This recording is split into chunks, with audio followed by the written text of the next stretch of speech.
తెలుగు రాష్ట్రాల సంప్రదాయం చిన్నప్పటి నుంచే తల్లిదండ్రులు గురువులు నేర్పేది ఏంటంటే ఫస్ట్ హౌజే క్రాస్ అవుతున్నట్టు ఫస్ట్ హౌస్ లో ఉన్న ఆ స్త్రీమూర్తి బయటకు వచ్చి బాబు మీదేవు తర్వాత రాజకీయ కారణాల దృష్ట్యా తదుపరి ప్రభుత్వం దాన్ని రద్దు చేయడం జరిగింది. మళ్ళీ ఆగస్టు 15 ఇది ఎటువంటి పబ్లిసిటీలకో లేకుంటే రాజకీయ కారణాలతో చేసినటువంటి కార్యక్రమం కానే కాదు. మీరు ఎప్పుడైనా చూస్తే భవన కార్మికులు పొద్దునే భోజనం పట్టుకొని వచ్చి అనుక్షణం ప్రతి భారతీయుడు గర్వించదగ్గ విషయం ప్రపంచ దేశాల్లో ఓ అద్భుతమైనటువంటి ఈ దేశంలో పుట్టడం. ముఖ్యంగా భారతదేశం ప్రపంచ దేశాల్లోనే ఒక విషయంలో అగ్రగామి. ఏ విషయంలో అంటే పల్లెటూరు నుంచి పట్టణాల వరకు ప్రతి చోట మనిషి ఉన్న ప్రతి చోట తాను తింటూ తన వద్ద ఉన్నటువంటి ఆహారాన్ని తన సహచర మానవులకు కూడా పెట్టేటువంటి గొప్ప మనసు గల జాతి ఈ భారత జాతి. ముఖ్యంగా ఈ తెలుగు రాష్ట్రాల సంప్రదాయం చిన్నప్పటి నుంచే తల్లిదండ్రులు గురువులు నేర్పేది ఏంటంటే మీరు తినడమే కాదు, అవసరమైన వారికి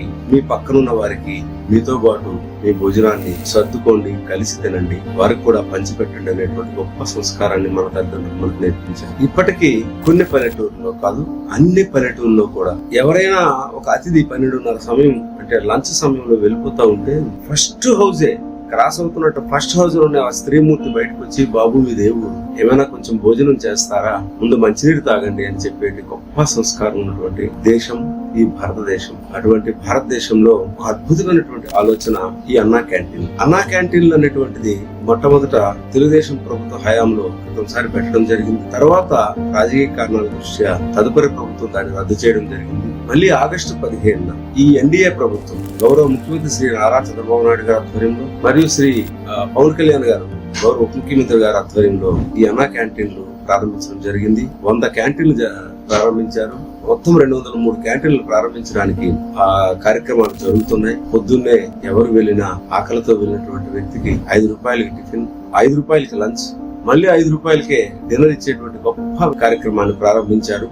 ఇది ఎటువంటి పబ్లిసిటీలకో లేకుంటే రాజకీయ కారణాలతో చేసినటువంటి కార్యక్రమం కానే కాదు. ఇది మనసు స్పందనతో ఒక మానవతా దృష్ట్యా నాతో పాటు నా సహ మానవులు కూడా సహచర మానవ జాతి కూడా చక్కగా భోంచేయాలి అనేటువంటి కార్యక్రమం. ఈ కార్యక్రమానికి ఏ రాజకీయ పక్షమైనా కొన్ని మంచి కార్యక్రమాలకి ముఖ్యంగా దేవుడు పేరు చెప్పుకున్నటువంటి రాజకీయ పక్షాలు కూడా ఏ పరిస్థితుల్లో కూడా అటువంటి కామెంట్లు చేయడానికి అవకాశం లేదు.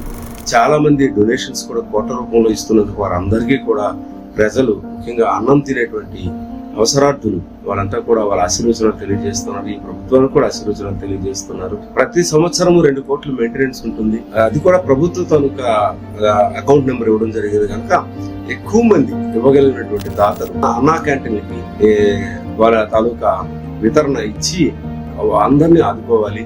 మీరు ఒక్కటే ఆలోచించండి, చాలా మంది పేదలు అనే పదం కాదు, అవసరార్థులు హాస్పిటల్కి వచ్చిన వాళ్ళు టౌన్ కి ఆ క్షణం వెళ్ళి ఆరోగ్యశ్రీ ద్వారా ఒక్కరికే భోజనం దొరుకుతుంది హాస్పిటల్లో.